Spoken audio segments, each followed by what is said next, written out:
आपण थेट जातोय सोलापुरात कॉकरोच जनता पार्टीच्या माध्यमातून युवकांचा आक्रमक मोर्चा निघाला।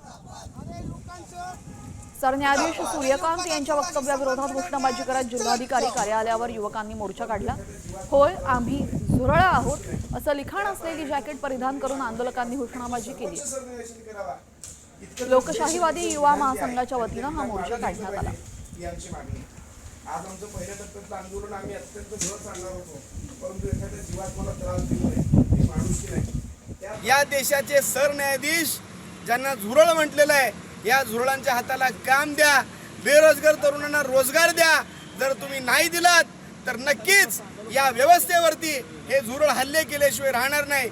या ठिकाणी पुन्हा एकदा सरन्यायाधीश, देशाचे पंतप्रधान यांचा या ठिकाणी जळजळीत निषेध आम्ही व्यक्त करत आहोत। याहून अधिक तीव्रतेनं, अधिक उग्र स्वरूपात पुढच्या आंदोलनाची दिशा राहील अशी या ठिकाणी मी सरकारला आजच्या या आंदोलनाच्या निमित्ताने इशारा देतोय।